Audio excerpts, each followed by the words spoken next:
bienvenue dans ce nouveau Daily Slow et Cozy Vlog qui va avoir un petit twist parce que j'ai envie de vous partager 10 petits cozy hobbies, 10 activités à faire durant le printemps et l'été parce que j'aime particulièrement adapter mes cozy hobbies à la saison. Je trouve que ça leur apporte quelque chose, ça permet d'être un petit peu plus dans le présent aussi de la saison et ça permet d'avoir quelque chose comme de la nouveauté dans nos cozy hobbies, ceux qui nous accompagnent tout au long de l'année.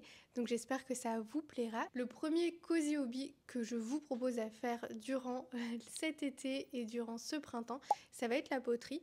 Je trouve que c'est vraiment l'idéal de faire de la poterie durant ces mois un petit peu plus chauds parce que ça vous permet d'avoir vos créations qui sèchent un petit peu plus vite, mais vous pouvez aussi emporter votre poterie à l'extérieur pour réaliser votre création à l'extérieur et je trouve ça trop chouette. Je trouve que la poterie, si on fait de petites créations, ça ne crée pas beaucoup de bordel autour de soi, donc ça permet d'être emporté avec soi au moins dans le jardin, au moins dans la terrasse ou encore peut-être dans un parc aussi s'il n'est pas trop loin de chez vous. Quand c'est juste pour de petites créations, moi j'aime bien utiliser la drying clay, celle qu'on trouve à Action qui coûte 1,20€ ou moins d'1€, je sais pas exactement.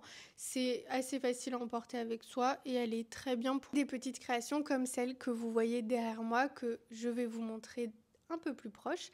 Et c'est ce genre de création que moi j'aime bien faire durant le printemps et l'été, c'est-à-dire des gnomes. J'aime bien l'idée de faire des champignons, j'aime bien l'idée de prendre des éléments de la nature et d'en faire des créations. Mais il y a aussi plein de petites créations assez simples à faire comme un chauffe-bougie, les petites bougies chauffe-plat. Vous pouvez créer une armature pour ça. Vous pouvez aussi créer une forme de vide-poche ou alors d'endroits où vous pouvez déposer vos bijoux. Et ça, c'est des petites créations qui ne demandent pas trop de créativité, qui ne demandent pas nécessairement trop de technique, même si moi, je les rate encore maintenant. Ce genre de créations-là, ce ne sont pas les miennes. Les miennes, je ne vous les montre pas parce que c'est une catastrophe. Mais les gens qui m'entourent, donc on va dire le commun des mortels, a l'air de s'en sortir assez facilement avec ce genre de création-là. Donc je pense que ça devrait aller.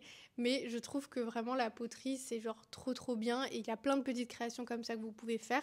Et d'ailleurs sur Pinterest, mais je vous mets toujours des photos à côté de moi, c'est ce genre de création-là, on peut les retrouver dans les pots de fleurs encore plus exceptionnel, surtout qu'on est printemps-été, donc c'est le moment où on a un petit peu plus de fleurs, un petit peu plus de plantes, ou en tout cas où tout paraît un petit peu plus beau, un petit peu plus verdoyant. Donc c'est le moment idéal de créer des petites décorations pour vos pots de fleurs, pour l'extérieur, pour le jardin, la terrasse, pour vos aromates, ce genre de choses-là. Deuxième cozy hobby que j'adore faire durant le printemps et l'été, c'est l'aquarelle. J'aime particulièrement faire ça durant ces deux saisons-là. Je trouve que c'est un petit peu plus propice et ceci peut-être parce que le matériel que j'ai pour l'aquarelle, donc ce genre de carnet-là, ça m'inspire un petit peu plus le printemps et l'été. Moi, je vous conseille ce genre de carnet-là. Donc celui-là, c'est un carnet de coloriage de Zoé de Las Cases et c'est celui de Paris. Il y en a énormément maintenant qui sont sortis et qui sont beaucoup plus disponibles aussi. Je sais qu'on peut trouver un sur les fleurs à Adil et Camille et qu'au club on peut trouver également un sur les cabanes et un autre de la même créatrice. Donc c'est bien d'aller checker ça. Moi ça me permet d'enlever un poids en plus qui est le fait que, vous l'aurez compris déjà avec la poterie, je ne sais pas dessiner, hein. La créativité c'est vraiment pas mon truc et du coup ça me permet d'avoir des planches de dessin et d'illustration déjà présentes et d'avoir juste le plaisir de faire le remplissage à l'aquarelle qui est vraiment ce que j'apprécie en particulier. Et ce sont vraiment des illustrations super belles. C'est très facile à emporter avec soi aussi. Vous avez juste à glisser le carnet dans votre sac. Moi, j'emmène ça au parc, j'emmène ça au café aussi. Je glisse ce carnet-là et pour l'aquarelle, je mets mes godets d'aquarelle dans une toute petite boîte à emporter de Winsor & Newton et ça me permet d'avoir mes couleurs principales et d'avoir quelque chose aussi qui est assez simple à transporter avec quelques pinceaux ou un pinceau réservoir et comme ça vous permet d'avoir quelque chose de très simple. L'autre carnet que j'utilise, c'est évidemment le carnet de souvenirs à l'aquarelle de Laura Pasquet, du coup qui est de Laura Travel Book que vous connaissez sur les réseaux. Ça vous permet de pouvoir avoir aussi des pages vides et des pages à remplir à l'aquarelle. Donc moi je fais du dessin aussi avec les gros crayons. Vous pouvez vous laisser emporter, regarder des tutos, etc. Et ce carnet-ci est encore plus simple à emporter et je vous le conseille, il est vraiment vraiment très bien. Troisième activité, ça va être le crochet. Moi, ce que j'aime faire durant ces périodes, ça va plutôt être ce genre de petites créations, donc de bandanas. J'aime beaucoup et ce sont des tutos qui sont très simples à suivre. Je vous mettrai le tuto que j'ai suivi pour ce bandana-là en description et vous pouvez le faire de plusieurs couleurs. Là, je vous montre ma laine rouge que je trouve à Sauce-Train-Graine. C'est des pelotes qui coûtent vraiment peu cher et qui sont très très bien et je pense que je vais me faire un bandana rouge.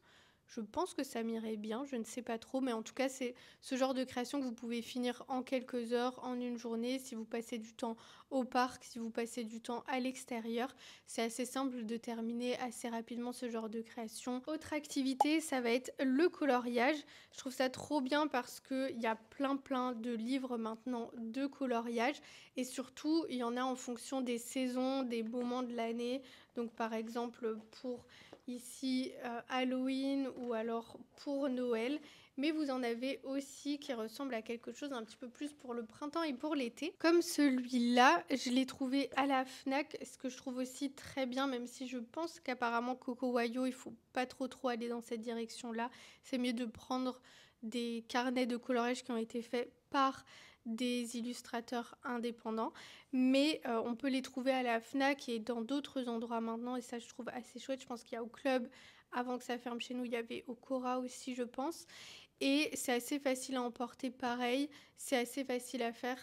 Le coloriage, c'est vraiment une activité qui ne demande pas grand-chose, sauf si vous voulez faire ce genre de coloriage qu'on voit sur les réseaux sociaux qui demande un petit peu plus de créativité et d'implication.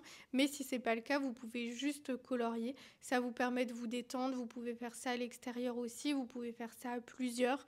Et il y a plein de petits carnets du coup qui matchent la saison, l'ambiance de la saison et ça vous permet de vous immerger un petit peu plus dans la saison, dans les activités qu'il y a durant cette saison, dans toute la nature qui reprend un petit peu sa vie et tout ce genre de choses-là. Ça reste une bonne idée pour simplement avoir un petit cosy hobby qui ne demande pas grand-chose, qui peut être emporté assez facilement, qui peut être partagé avec d'autres personnes et qui peut être fait à l'extérieur sans problème. Et d'ailleurs au niveau du coloriage, moi j'utilise pour les dessins que vous avez vus dans le livre d'aquarelle ce genre de crayons là. Donc ce sont des très gros crayons qu'on retrouve chez Dil et Camille que j'aime beaucoup, qui sont très beaux et j'adore dessiner avec ça. Ça permet que ce soit grossier et donc plus simple pour une personne qui ne sait pas dessiner. Mais sinon pour emporter de manière assez facile, j'ai cette petite boîte de marqueurs au huhu, je sais pas trop comment on dit, qu'on trouve sur Amazon assez facilement. Cinquième petit cosy hobby que j'adore,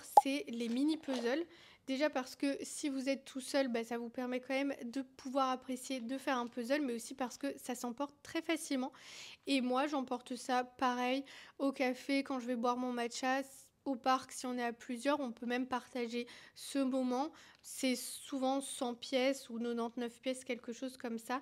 Et c'est super agréable. Enfin, moi, j'adore énormément. Ceux-là, ils viennent de Cozy Puzzle que vous pouvez retrouver en ligne. Ceux-ci, on peut les retrouver aussi en ligne, mais les miens, je les achète dans une librairie indépendante de ma ville et j'aime vraiment beaucoup. En plus, ces petits puzzles matchent aussi les saisons dans lesquelles nous sommes. Donc là, vous voyez que j'ai le même puzzle, enfin la même illustration et qu'on a une partie automnale et une partie printanière et je trouve ça trop chouette. Franchement, j'adore les faire. C'est super simple, super facile à emporter. L'idée un petit peu avec les cosy hobby durant le printemps et l'été, c'est que ce soit aussi facile à emporter parce que c'est bien de pouvoir faire ça à l'extérieur. Comme ça vous permet de prendre du temps à l'extérieur et prendre le temps à l'extérieur, profiter de ces beaux mois, c'est quelque chose de très important même pour la santé mentale. Et justement, en parlant de passer du temps un petit peu plus à l'extérieur, vous pouvez prendre votre lecture au parc. Moi, j'adore faire ça, j'ai pas de jardin, vu que je vis en appartement. Et quand j'ai envie d'avoir l'impression d'avoir un jardin, j'aime aller au parc et j'aime aller lire. Donc je prends vraiment tout mon petit attirail, d'ailleurs vous l'avez vu dans le dernier vlog, et je vais simplement m'installer au parc pour lire. Donc là je vous montre des lectures qui sont un petit peu plus simples, un petit peu plus cosy, qui ne demandent pas d'être trop concentrées, ce qui peut être pas mal si le parc est bondé ou s'il y a beaucoup de bruit autour de vous. C'est les BD et également les romans graphiques. Allez à l'extérieur avec votre lecture. Prenez le temps peut-être de découvrir de nouveaux parcs dans votre ville ou dans d'autres villes. Moi, c'est quelque chose que j'adore faire. J'adore prendre ma lecture, prendre le train quelques minutes, peut-être 1 heure ou ce genre de choses-là, et simplement d'aller me poser dans une nouvelle ville, de découvrir un nouveau café, un nouvel endroit où luncher et de nouveaux endroits type parc, type extérieur. Donc vraiment, c'est le moment de profiter de l'extérieur, c'est le moment de faire du bien à votre santé mentale avec le soleil, le fait de prendre l'air, le fait d'aller marcher un petit peu. Prenez votre lecture à l'extérieur, prenez votre lecture au parc et allez profiter du beau temps et de votre lecture dans ce parc. Et toujours en parlant de profiter de l'extérieur, vous savez que j'adore les balades nature, les marches, les randonnées et passer plus de temps en nature quand c'est possible. Ici, le printemps et l'été, c'est le moment où il y a beaucoup de fleurs sauvages, où la nature, elle est très très belle autour de soi et c'est vraiment le moment idéal de passer du temps à l'extérieur et d'aller découvrir un petit peu plus ce qu'il y a sous nos yeux, mais que si on ne porte pas trop attention, on ne les voit pas.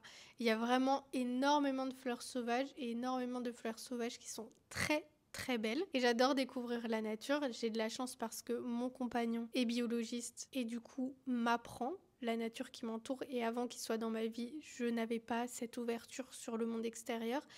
Mais si je peux être cette personne qui vous permet d'avoir cette ouverture sur le monde extérieur et de observer le tout petit qu'on ne remarque pas de base, comme cette idée de découvrir l'exceptionnel dans l'ordinaire parce qu'on est trop engrangé dans notre quotidien et qu'on a trop l'habitude de voir la nature autour de nous et que du coup on n'y fait plus attention, faites attention parce qu'il y a vraiment plein de belles merveilles.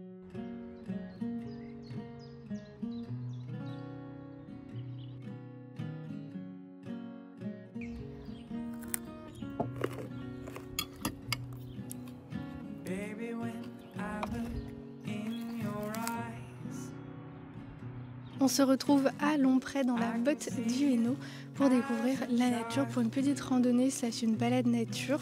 On est venu observer les plantes et le chant des oiseaux et les oiseaux. Je suis déjà très contente parce que je suis sur un tapis magnifique de jonquier. C'est la première fois que j'observe ça, donc je suis trop contente.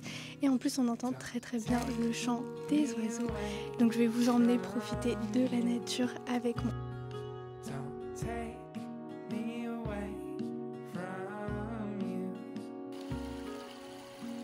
Alors au niveau du butin, c'est un peu maigre, en tout cas dans cette région et à cette période-ci. Au niveau des fleurs sauvages, on a majoritairement des anémones, des violettes, des pervenches, des jonquilles et plein de fleurs au stade de simplement feuilles. Donc on repère pas trop, en tout cas moi je repère pas trop, mais je suis davantage attirée par tout ce qui est joli. Donc c'est vrai que les arbres ou juste les fleurs au stade de feuilles, c'est pas trop ce qui m'attire. C'est vraiment un bonheur d'être dans la nature, il fait super calme, il y a personne, il fait magnifique, donc j'ai vraiment rien à dire. J'ai hâte que ce soit un petit peu plus fleuri, mais c'est vrai que par région et par période, et certains bois aussi d'ailleurs ont que principalement quelques petites fleurs sauvages et pas énormément, mais on reste souvent et encore beaucoup au stade de feuilles séchées et de petites herbes. Donc voilà. Au niveau du chemin, on suit un chemin de Saint-Jacques-de-Compostelle. Donc parfois c'est pas facile de savoir quelle randonnée, quelle balade nature faire. Moi je vous conseille de suivre de temps en temps les chemins de Saint-Jacques-de-Compostelle parce que vous vous retrouvez à la fois dans la nature, à la fois dans des petites villes, des petits villages et surtout dans des petits chemins, même si c'est dans les petites villes et les petits villages, parce que parfois je sais que ça peut être assez difficile d'avoir le chemin des GR où parfois il faut payer en fait simplement pour les avoir. Donc si c'est pas facile pour vous de savoir où vous balader, n'hésitez pas à regarder les signes de Saint-Jacques-de-Compostelle et de suivre ces routes-là, parce que c'est souvent de très belles routes et des routes nature et à la fois des routes découvertes.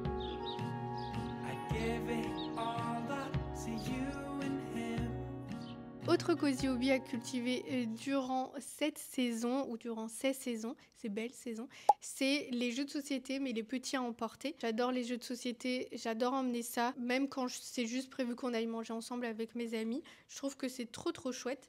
Je vais vous les présenter un peu pour vous donner quelques idées. Dans un premier temps, on a les Unlock qui sont des escape games tout petits, tout mini, très simples à faire, qui ne durent pas très longtemps. 30 minutes à peu près. Moi, j'adore faire ça. À l'achat, ça coûte moins de 7 € normalement. Et c'est trop chouette. Enfin, moi, j'adore les escape games, j'adore le Cluedo, tout ce genre de choses-là. Donc, j'aime beaucoup ça. Autre jeu que j'adore, mais qu'on ne trouve pas trop par chez nous. En tout cas, je pense que c'est un jeu un petit peu plus français. C'est le jeu des 7 familles. Ma vie, en fait, le jeu des 7 familles. J'adore ce jeu-là. Et donc ici, pareil, facile à emporter. Et puis ici, il est autour de la culture. Donc, pourquoi pas, ça rajoute un petit peu plus. J'aime beaucoup ce jeu fantasy. C'est un jeu très simple, très facile à réaliser. Ça demande vraiment pas beaucoup d'énergie mentale. La durée approximative, c'est 15 minutes. On peut jouer à partir de 8 ans et c'est pour 2 à 4 joueurs.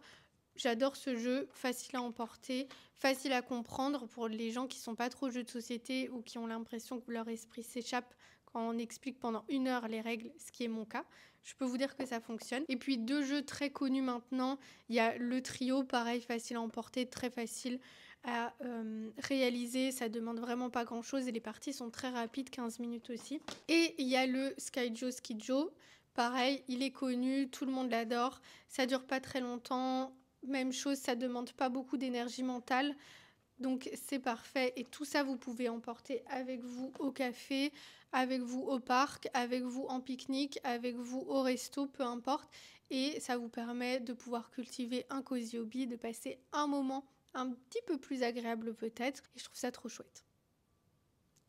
Avant-dernière activité, avant-dernier cosy hobby à cultiver pendant ces beaux mois, ça va être les cinémas en plein air. Alors, je pense qu'il y en a un petit peu partout, c'est un petit peu à la mode, c'est un petit peu tendance. Je sais qu'il y en a tous les étés à Bruxelles, dans différents quartiers, dans différents coins de la ville. Il y a quelques années, parce que moi je viens de Mons, certains l'ont capté, il y avait le cinéma en plein air sur la Grand Place. C'était pépite. Moi, j'habitais vraiment pas loin. Petite anecdote, comme ça je vous raconte un petit peu ma vie. J'avais pris mes chaises pliantes parce qu'il n'y avait pas assez de chaises pour tout le monde.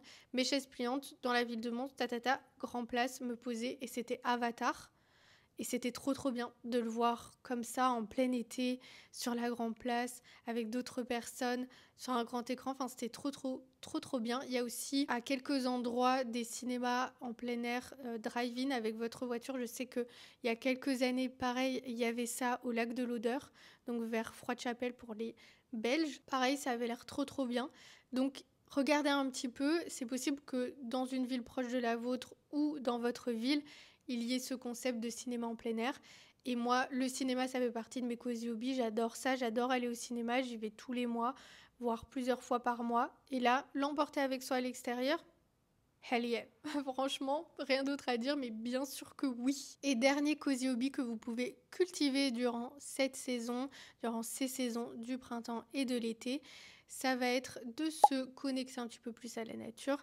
Mais en particulier, vous pouvez développer quelque chose par rapport à la nature. Ça peut être faire des bouquets de fleurs sauvages, ça peut être sécher ces bouquets de fleurs sauvages. Moi, je l'ai déjà fait, c'est très beau, très joli. Vous pouvez aussi observer les oiseaux, vous pouvez les écouter, vous pouvez observer la nature, vous pouvez vous pencher sur une volonté en particulier d'apprendre les arbres, peut-être simplement de planter quelques aromas sur votre balcon, peut-être de créer un jardin, de jardiner, de prendre le temps de mettre les mains dans la terre. Peut-être ça peut être découvrir les composts. Sachez qu'il y a des composts en ville aussi et que moi c'est quelque chose, je suis très passionnée par ça. C'est important de le réaliser, c'est important de prendre conscience de ça.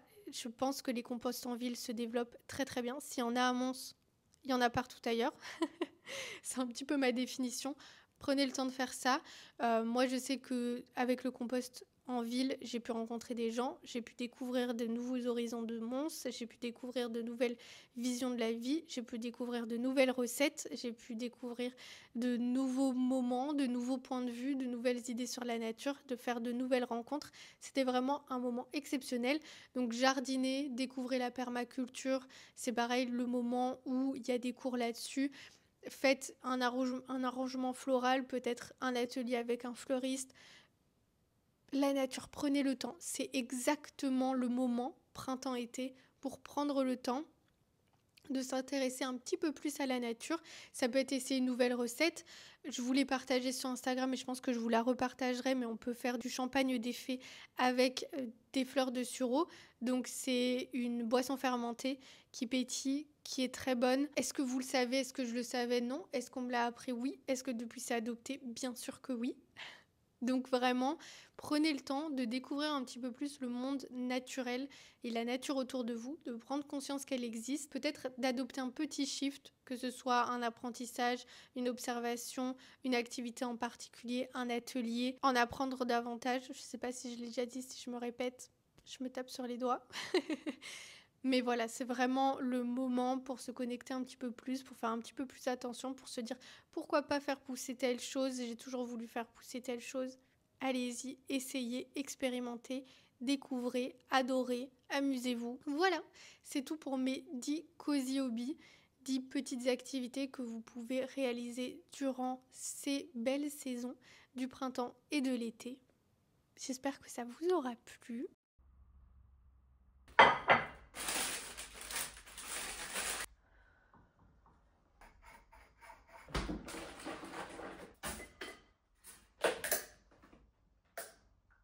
Voilà le livre que je suis occupée de lire en ce moment. Ce sera ma première lecture du mois de juin. C'est donc un livre que j'avais reçu, vous l'avez vu dans la dernière vidéo. Là, je suis à la page 100 et j'aime plutôt bien l'histoire. Ça me change beaucoup parce que ces derniers temps, j'ai beaucoup lu de romances, de la littérature très nouvelle. Et donc ici, on est sur quelque chose de plus classique.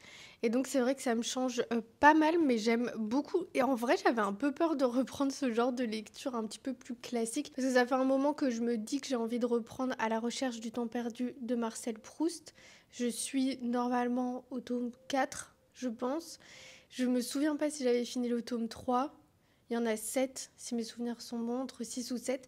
C'est vraiment des livres que j'ai adorés. Et j'ai envie de reprendre cette série puisque je me dis que ce serait fun. Mais vu que je lis de la littérature très contemporaine, très nouvelle, je m'étais dit, ah mince, peut-être que genre ça va plus me plaire ou peut-être que je vais m'ennuyer ou ce genre de choses-là. Et au final, pas du tout. Je pense que ça se lit à un rythme différent que de toutes ces autres lectures des auteurs Emily Henry, Elsie Silver, etc. Mais ça se lit quand même et ça s'apprécie quand même, donc j'aime beaucoup. Le vocabulaire, il est parfois assez cru, mais il y a aussi quelques phrases et quelques moments qui nous font rire, ou en tout cas qui me font rire. Donc j'aime bien. Franchement, j'ai hâte de découvrir la suite de l'histoire.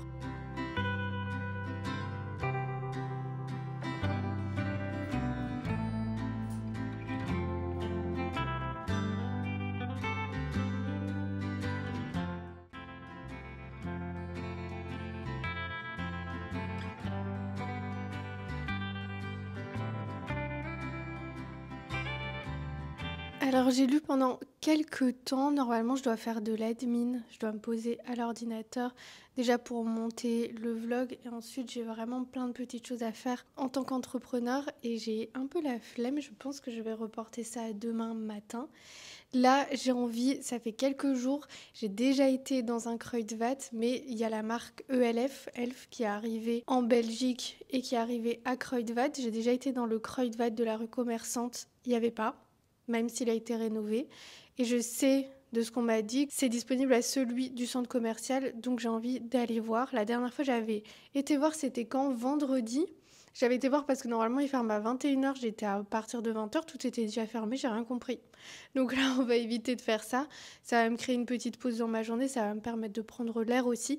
Et parce qu'il y a quelques petits éclaircies où on dirait qu'il y a un petit peu de soleil, ou en tout cas, pas de pluie. Donc c'est déjà pas mal. Et on va aller voir ça. Je croise les doigts pour tomber sur le petit portant de la marque ELF. Il n'y a pas grand-chose. C'est un test, il me semble, pour voir si ça fonctionne ou pas, pour venir vraiment incorporer la marque à Kruidvat. Mais j'ai quand même envie d'aller voir. Enfin, c'est toujours des trucs que j'ai adorés. Enfin, moi, j'ai grandi avec YouTube. Et YouTube, ça a commencé avec la beauté et le maquillage et la mode. Et c'est vraiment... Voilà, j'adore aller voir.